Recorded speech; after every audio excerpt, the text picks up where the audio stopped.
And so as a social enterprise, you're going out there, and if philanthropists are going to bite, we'll go there, right? That's what happens, yeah. So I do think that impact investors, I agree with you, but I think in the interim, we sort of rely on philanthropists. But to what Wolfgang was saying, go out and get trained. I mean, that's really good, but it's really hard. I mean, they're trying to run their businesses, and I agree with you. They should go out and get trained, and the question also becomes where and who pays for it. So I don't think it's as straightforward. But what I do think that we need to think about is how do you bring operational expertise? And that's the impediment to the scalability question, right? Which is what many enterprises are lacking is how do you operationalize that skill? And actually you can learn some of that from corporates. So I do think there's a lot that the enterprises can learn sort of back and forth, but there's a general weakness in enterprises going from selling my 100 products to now 1 million. To execute that requires a significant amount of complexity that I think sometimes those teams are not able to do. So leveraging resources to be able to kind of do that was sort of my take on. Yeah, and that's where the alignment, when somebody like the BOP Hub can orchestrate all the different talent, you don't need to have all the talent. You need to fit into an ecosystem of the other talents.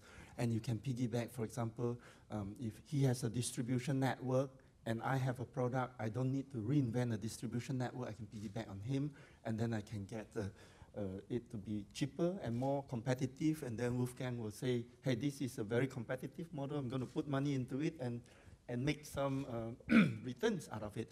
And I think this is where alignment comes in. But people are very egoistic in our sector. This is a problem. People are siloed. Large size ego. Yeah? Yeah, Jack, we are running out of time, so I just want to take a couple of questions at least. I think we have one question over there. Let's hear it. Mine is an observation and appreciation to Jack. I come from commercial world where it existed. I'm born in a commercial world, but chosen to work in social enterprise. So commercial world exists on cutthroat model or competitive model, but I think you've shown the way by connecting. I think the social enterprise, this forum here who's sitting, we should really look at how we can be different and successful. And I think theory of connectivity is the only one. Thank you, Jack. Thank you. We have one more question from here. Also, I guess my sort of comment rather than a question is that while I hear Wolfgang clearly say the space for educating donors to change the way they pledge their money, I think that's beginning to happen, and we're seeing more and more donors challenging those of us in this room to leverage their resources against the private sector. Herein lies the challenge for all of us, which is we need to work harder with the private sector, I think, to be able to articulate what we do and how we do it, and to use the same language as the donors, because often what happens is you try to build these alliances and these consortiums, and they fall apart because we can't speak the same language, and everybody seems to be still a little bit wary of the other side of the table. So I think, you know, I agree with you, I hear the call. Somehow we have to work harder at defining the language so that the private sector and the donors can understand what we're trying to do. Great, thank you. Is there any other question from the floor? No? Okay. Can I just comment on her let's all work together thing?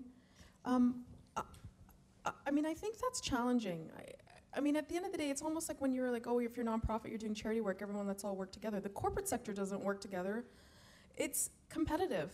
And so even social enterprises, I'm not so sure it's like let's all partner and be one happy family as much as let's really calculate where we get the most leverage and how we can use those resources. So maybe I'm oversimplifying sort of what you were saying, but I think sometimes we harp on this whole partnership thing just because it's social.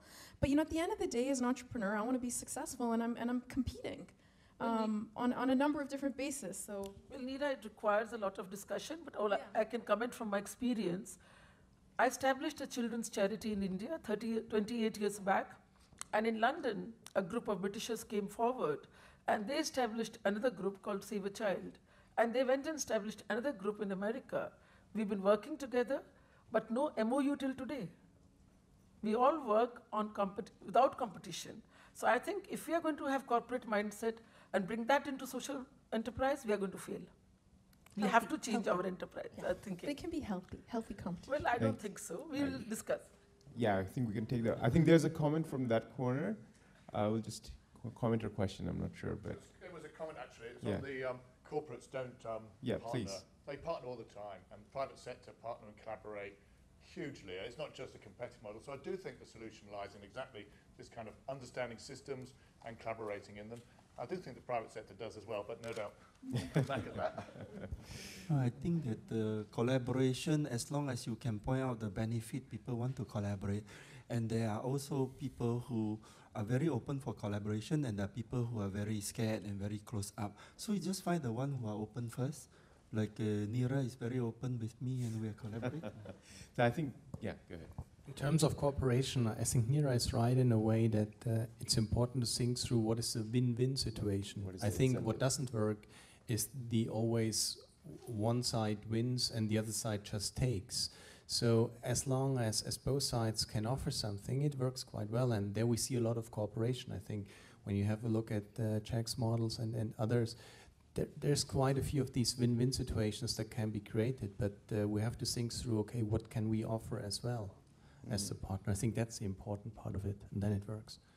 Thank you. That's a great comment. I think what I'm hearing from all of you is that, I mean, if you did you want to comment? Yeah. All of you is that the state of social enterprises in Asia, if I say good, bad, to be determined, I think it's more to be determined. It's an emerging sector. It's in very early stage. There's a lot of hand-holding needs to be done. And then the question is, who's going to do the hand-holding? Whether there's private sector coming in, or there's a lot of CSR money, like in Indonesia coming in. There's an emerging money, new money coming in, which can be tapped into as long as we can find out the right incentives for each other. And that's how the collaboration may happen. But at the same time, we have to be quite clear. It's better than it ever was. I mean, we should not, talking about all the challenges is good, and we have to improve constantly, but it was never as good as it is today. I mean, we are by far not there yet. So no reason to get crazy about the current status. But I mean, it was never as good as it is today, and it's a growing number of talent getting into this sector. I mean, we have each year hundreds of people applying to work for our social enterprises, talented people with 10 years of business experience and more who want to get into this sector. There is more and more really good social entrepreneurs out there who have really strong backgrounds. I mean, we have to see this part of the thing as well. I mean, it's growing. I mean, it's starting from a small base, I would say, if we take the overall picture.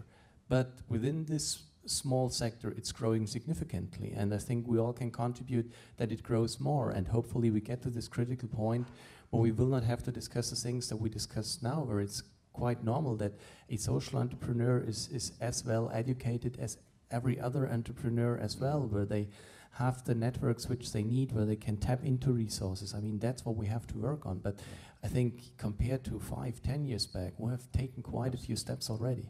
That's a great comment. And I think I would like to finish with a comment from Weina, hopefully, in terms of what kind of role impact investment or Shujog kind of capacity building organizations can play here in terms of linking people up or just basically attracting more newer talents and just making this whole sector more vibrant.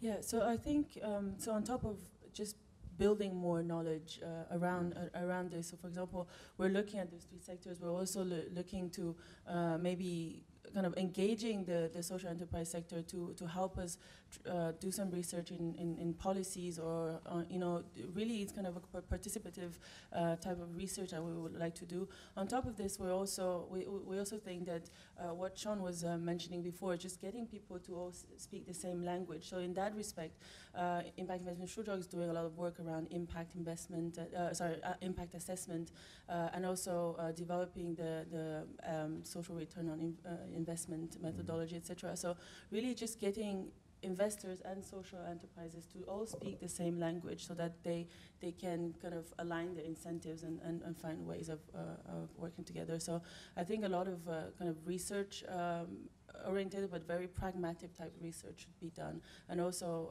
having those impact assessments in place across all sectors and done systematically so that everyone can speak the same language. Communicate, get it across. Thank you so much.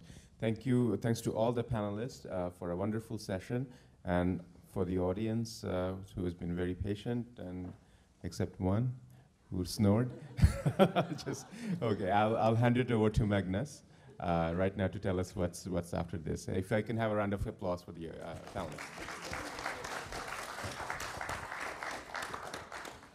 Yeah, thank you very much to everyone, both in the audience and of course the wonderful panelists. It's very informative and very entertaining to hear the different views on the development of social enterprises in Asia.